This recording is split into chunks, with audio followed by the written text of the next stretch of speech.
네, 앞에 파일을 녹음하다가 제가 버튼을 잘못 눌러서 화면, 그죠? 녹화가 끊겼어요. 계속 이어서 하겠습니다. 그래서 저녁이 오는 소리는 어떤 소리입니까? 그러니까 어떤 시간이 될 거예요. 그죠? 그래서 추상 시간의 흐름을 청각주로 표현했으니까요. 그러니까 이 시간은 어떤 시간이냐면 어울림의 시간, 이해의 시간. 그죠? 대상에 대한 거리감이 사라진 시간, 공감의 시간, 소통의 시간, 공존의 시간이 된다고 볼 수 있는 거죠. 자, 그러면 여기서 표현법 뭐예요? 도치법. 저녁이 오는 소리를 들었습니다. 문장 구조가 바뀌었죠. 이 도치법을 통해서 화자의 성숙과 공존, 소통, 공감을 강조하고 시적 여운을 형성한다고 볼 수 있죠. 그 다음에 의미를 강조한다고 볼 수 있고요. 자, 그럼 여기에서 그늘, 그 복숭아 나무 그늘 아래로 화자가 간 거죠. 그럼 여기는 뭐죠? 진정한 화해와 공감이 이루어지는 공간이잖아요. 그러면 앞에 1년에 나오는 그 그늘과는 대비를 이루는 거죠. 대조도 돼요. 의미상 반대 개념이죠. 자, 그래서 앞에 나오는 그늘은 대상을 이해하지 못하는 그늘이었다면 여기서는 대상을 이해하고 진정으로 공감하고 소통하는 그죠? 화해가 이루어지는 공간이라는 점에서 대조가 된다고 볼 수 있죠. 자, 이제 그래서 여기 나오는 표현법과 이제 중요한 부분들을 이렇게 한번 정리해 봅시다. 먼저 대상의 외향적 특징 나왔죠? 여러 겹의 마음을 가졌다라는 것을 뭐라고 표현했어요? 여러 겹의 마음이 아니고 흰 꽃과 분홍 꽃, 수천의 빛깔을 통해서 깨달음을 얻고 있죠. 그 다음 원경과 근경, 원경에서 근경으로 시선을 이동했어요. 그죠? 멀리서 보았을 때, 아주 멀리서 보았을 때는 대상의 본질을 깨닫지 못하다가 조금 멀리서 대상의 본질을 이해했고, 그 다음에 그 복숭아 나무 그늘 안으로 들어가서 만족감, 화자의 그런 대상과의 일체감을 느꼈어요. 그래서 시선의 이동, 원근법 나타나 있고요. 그 다음에 색채를 사용했죠. 흰꽃, 분홍꽃, 수천빛깔을 사용해서 대상의 특징을 부각하고 있고요. 지시어, 글을 반복해서 그 중심 소재를 초점화 부각하고 있고요. 중심 소재 그 복숭아 나무를 의인화해서 화자의 깨달음을 전달하고 있고요. 경어체, 그죠? 뭐뭐 했습니다라는 경어체를 통해서 고백적 성격 을 드러내고 있습니다. 또 마지막에 도치법을 사용해서 여운을 형성하고 자신의 깨달음, 그 깨달음은 뭐예요? 그 복숭아 나무 대상의 본질을 이해하고 나서 편안함을 얻었고 인생이 성숙했다라는 것을 강조하고 있고요. 시간의 흐름에 따른 인식의 변화, 그쵸? 과거에는 이해하지 못했는데 시간이 흘러서야 대상의 본질을 이해했다는 변화 나타내주고요. 그 다음에 심리적 거리감을 물리적 공간으로 표현했어요. 멀리서로. 그 다음에 눈부셔를 반복하여서 대상의 본질을 발견했음을 강조하고 있고요. 그 다음에 추상관념의 구체화, 즉 시간의 흐름, 뭐가 있었습니까? 여기 보니까 그렇죠? 흩어진 꽃잎들 어디 먼데 닿을 무렵이라는 것을 통해서 시간의 흐름을 시각적으로 표현했죠. 또 저녁이 오는 소리, 이거 뭐죠? 시간의 흐름을 청각화하여서 표현했다는 것 알 수 있습니다. 자, 그러면 이제 우리가 여기서 강조해야 할 것은 이제 없을 것 같고 우리 이미 다 한 것으로 하시면 될 것 같고요. 이제는 뭘 봐야 되냐면 자, 이 시의 주제는 뭐라고요? 대상을 피상적으로만 보았을 때 대상을 이해하지 못했는데 그 대상의 본질, 즉 이면의 모습을 깨달음으로 인해서 자신의 인생이 성숙했고 대상과 공존, 화해할 수 있었다고 말하고 있어요. 자, 그러면 여기 더 읽어보기 작품에서 뭐가 나오냐면 안도연의 간격이라는 작품이 나왔는데 그 복숭아 나무 곁으로와 공통점이 많아요. 한번 자, 이 시를 함께 읽어보도록 할게요. 자, 숲을 멀리서 바라보고 있을 때는 몰랐다. 자, 이건 뭐죠? 대상의 본질을 발견하기 이전이라고 생각하시면 되겠죠? 그 복숭아 나무 곁으로와 대응해서 본다면, 그 다음에 그때는 몰랐어요. 멀리서 보았을 땐 몰랐는데 나무와 나무가 기대어 모여서 어깨와 어깨를 대고 숲을 이루는 줄 알았으니까 대상을 이해하지 못하기 전에는 못할 때는 그러니까 숲을 멀리서 보았을 때는 이 숲은 나무와 나무가 기대어 어깨를 대고 아주 가까이에 있을 때 숲을 이루는 줄 알았대요. 그런데 나무와 나무 사이 넓거나 좁은 간격에 있다는 걸 생각하지 못했다는 거죠. 그러니까 나무와 나무가 멀리 떨어져 있을 때는 가까이에서 그 나무들이 가까이에 있을 때만 숲을 이룬 줄 알았다는 거예요. 그런데 지금 생각해 보니 깨닫고 나보니 나무와 나무 사이가 간격이 있었다는 것을 알았다는 거죠. 그래서 벌어진 대로 최대한 벌어진 한 대 붙으면 도저히 안 돼.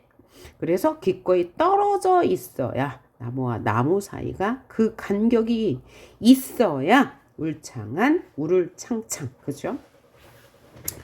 한 숲을 이룬다는 것을 알았어. 뭘 통해 알았어? 산불이 휩쓸고 지나간 숲에 들어가 보고야 알았어. 그러니까 화자는 숲이 이루어지려면 원래는 나무들이 가까이 있어야 숲이 되는 줄 알았는데 산불이 휩쓸고 지나간 후에 그 숲에 가보고 나서 숲이란 나무와 나무가 일정한 간격이 있어야 숲이 된다는 걸 깨달았다는 거죠.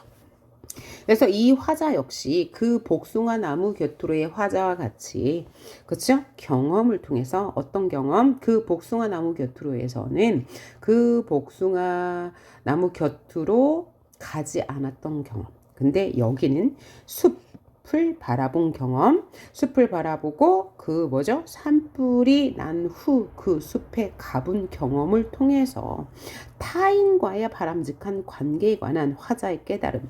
그러면 안도현의 강가에서는 어떤 깨달음을 얻었어요?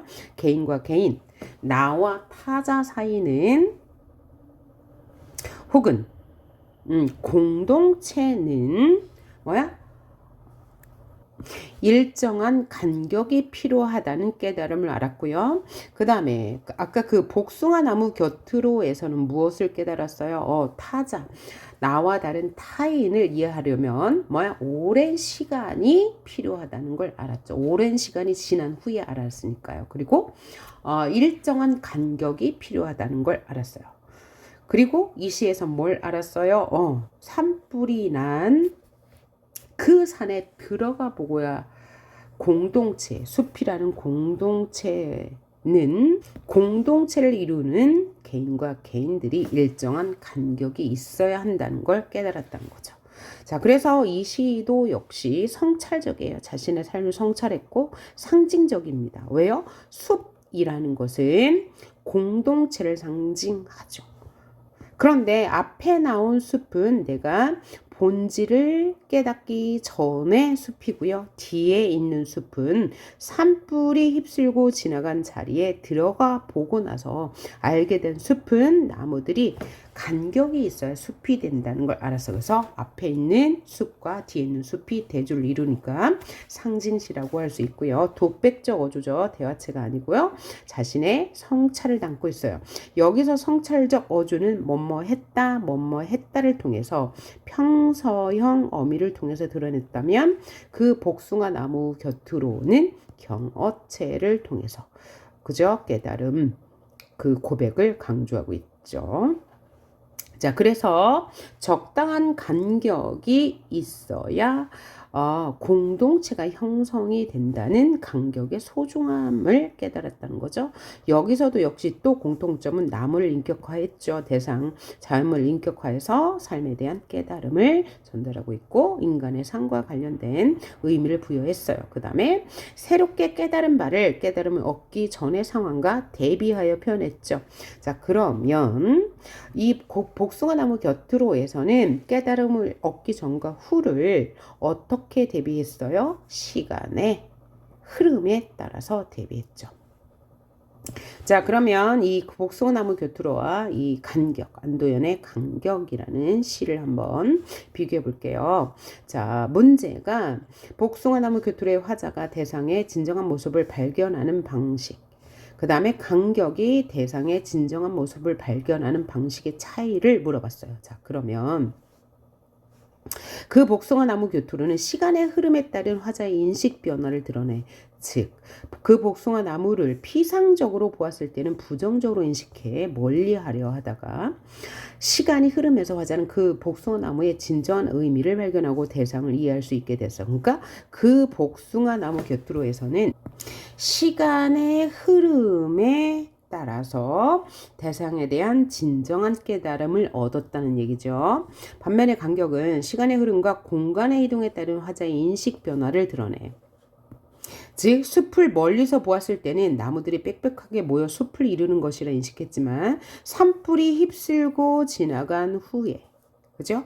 들어가 보고서야 나무와 나무 사이의 간격이 소중해 필요하다는 것을 알게 됐죠. 자, 그러면 이걸 정리하면 대상에 대한 깨달음을 복숭아나무 교투로에서는 시간의 흐름으로 인해서 깨닫게 되는 거고, 또 간격에서는 시간의 흐름과 더불어 공간의 이동, 즉 산불이 난 후에 그 산에 들어가, 그 숲에 들어가 보고 나서 숲이라는 것은, 즉 공동체라는 것은 여러 개인들이 촘촘히 모여서 바람직한 공동체를 형성하는 게 아니라 대상 간에, 개인 간에 일정한 거리를 둠으로써 그 공동체는 바람직한 공동체가 되는 것이다 라는 깨달음을 얻게 되었다는 거죠. 그래서 제 간격에서는 시간의 흐름과 공간의 이동의 방식을 통해서 대상에 대해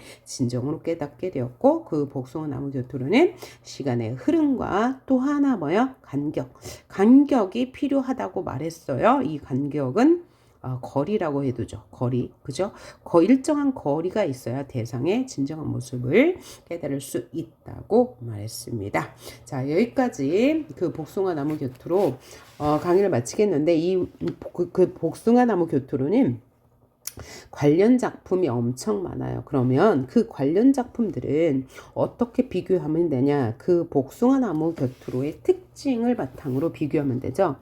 그 복숭아나무 교투로는 첫째 뭐요? 자연물을 통해서 깨달음을 전달하고 있는 거죠. 자연물을 인식함으로 인해서 화자의 깨달음을 얻었어요. 그렇죠? 자연물을 통해서, 그 다음에 대상을 의인화하는 거 있고요. 그 다음에 추상관념의 구체화라는 표현을 사용했고, 도취법을 통해서 화자가 깨달은 바를 강조했고, 시어의 반복, 멀리서, 그죠? 라는 이 시간의 경과를, 시간의 경과가 아니고 심리적 거리감을 물리적 거리감으로 표현했고요. 그 다음에 눈부셔 라는 시어를 강조해서 자신이 깨달은 바를 강조했고요. 예, 그 정도 이제 바탕을 두고 다른 작품과 비교하면 돼요. 그래서 화자가 깨달은 바는 뭐라고요? 대상의 본질은 겉모습이 아닌 그 내면을 알 수 있어야 한다. 그런데 그 내면의 본질, 대상의 본질은 오랜 시간, 대상의 본질을 파악하는 데는 오랜 시간이 걸리고 일정한 거리가 필요하다고 말하고 있죠. 반면에 여기 간격에서는요, 역시 대상의 본질을 이해하기 위해서 뭐가 필요하다? 시간의 흐름도 필요하고 그 공간에 들어가 봐야 안다고 얘기했어요. 그래서 화자가 전달하고자 하는 바는 우리가 살고 있는 공동체, 이 공동체는 숲으로 표현했죠. 그 숲은 그 숲에 모여 있는 개인들이 빽빽하게 몰려 있어야 바람직한 공동체가 아니고 일정한 거리를 두어야지 바람직한 이상적인 공동체가 될 수 있다는 걸 전달하고 있습니다. 자, 수고하셨습니다.